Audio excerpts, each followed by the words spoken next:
Cordial saludo. En el día de hoy estaremos hablando sobre tropismos a cargo de Yulitza Liney Morales Zambranos y Walter Pájaro. Hablemos primero que todo, ¿qué son los tropismos? Y nos dice que los tropismos son respuestas direccionales que exhiben las plantas y otros organismos frente a estímulos ambientales específicos. Estas respuestas permiten a los seres vivos ajustar su crecimiento y orientación en relación a su entorno, lo que es esencial para su supervivencia y adaptación. Tenemos que los tropismos se producen como reacciones o estímulos externos, como puede ser la luz, la gravedad, la humedad. Uno de los tropismos más conocidos es el fototropismo, que es la respuesta a las plantas, a la luz. Las raíces tienden a crecer hacia la gravedad en un proceso llamado geotropismo, mientras que el hidrotropismo se refiere al crecimiento en respuesta a la humedad. También tenemos que en este contexto exploraremos los diferentes tipos de tropismo, los mecanismos subyacentes que los impulsan y su importancia en la biología vegetal y animal. Los tropismos, por ejemplo, son notables de cómo los organismos pueden adaptarse a su entorno de maneras sorprendentes y efectivas. Hablemos de los objetivos. Tenemos que como objetivo general comprender la importancia de los tropismos en la adaptación de organismos y como objetivos específicos identificar y describir los diferentes tipos de tropismo como lo son fototropismo, geotropismo y hidrotropismo, así como comprender cómo funcionan.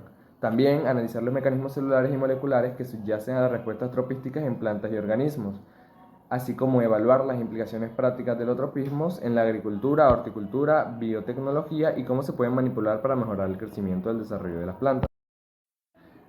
Comencemos por el fototropismo. Hablamos de que es un fenómeno que ha fascinado a científicos y amantes de la naturaleza durante siglos. Este proceso describe la tendencia de las plantas a crecer hacia la fuente de luz, ya sea el sol o una lámpara en un laboratorio, a través de una serie de respuestas fisiológicas y cambios en el crecimiento de sus tallos. Las plantas pueden ajustar su orientación para maximizar la captación de la luz, que es un recurso vital para la fotosíntesis. Como experiencias históricas tenemos el legado de Charles Darwin en el estudio del fototropismo, en el cual nos habla de que diseñó un experimento en el que sugería que el curvamiento de las plantas al acercarse a la luz se debía a la presencia de una sustancia química que era producida en la punta del tallo de las plantas, así como Fritz Wenz, que comprendió que las plantas responden a estímulos gracias a la producción de hormonas que son producidas por las células que se ubican en zonas apícolas de la planta. Tenemos que a principios del siglo XIX, Charles Darwin fue uno de los primeros científicos en investigar y documentar el fototropismo. En su obra El poder del movimiento de las plantas, en 1880, Darwin realizó una serie de experimentos con plántulas de colio, que es una planta herbácea, y demostró que los tallos de estas plantas se curvaban hacia la fuente de luz. Sus experimentos pioneros sentaron las bases para comprender la influencia de la luz y en el crecimiento de las plantas. El fototropismo es, como tal, el resultado de una respuesta fisiológica controlada por una hormona vegetal llamada auxina. Cuando un tallo de planta recibe luz desde un lado, las células en la parte sombreada de este tallo experimentan un aumento en la concentración de auxina. Esta asimetría en la distribución de auxina conduce a un alargamiento celular desigual, haciendo que el tallo se curve hacia la fuente de luz. La auxina es transportada desde las células de la planta, de la parte superior del tallo hacia la parte inferior, estimulando el crecimiento pues hacia la luz.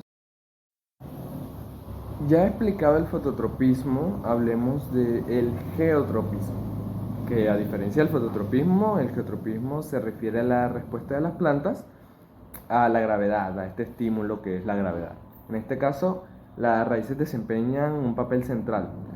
Las raíces exhiben un geotropismo positivo al crecer hacia la gravedad, hacia abajo, permitiéndoles penetrar el suelo en busca de nutrientes y agua, mientras que los tallos muestran un geotropismo negativo, ya que estos crecen en dirección opuesta a la gravedad, o sea, hacia arriba, en su búsqueda por alcanzar la luz.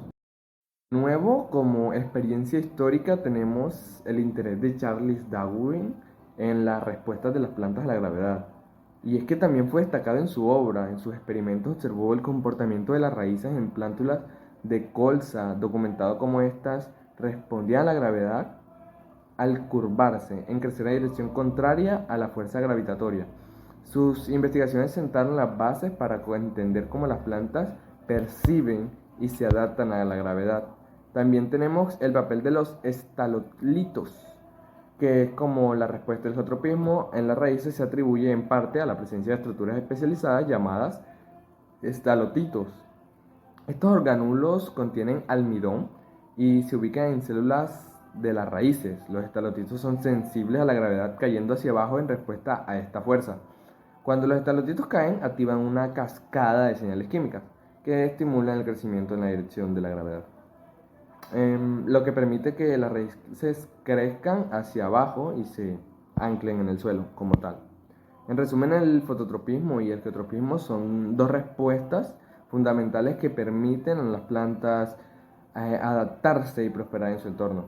Estos fenómenos han sido estudiados y comentados a lo largo de la historia de la biología, contribuyendo al entendimiento de cómo las plantas detectan y responden a la luz y la gravedad. La respuesta fisiológica de las plantas a estos estímulos es un ejemplo asombroso de cómo la naturaleza ha evolucionado para asegurar la supervivencia.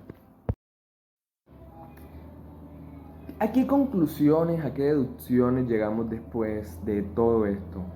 Tenemos que los tropismos son adaptaciones cruciales que permiten a la planta y otros organismos responder de manera efectiva a su entorno, optimizando su crecimiento y su supervivencia.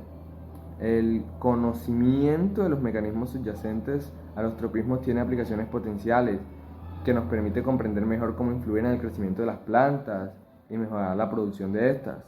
También tenemos que los tropismos son ejemplos impresionantes de cómo la biología y la evolución han permitido a los seres vivos prosperar en una amplia variedad de entornos y su estudio contribuye también a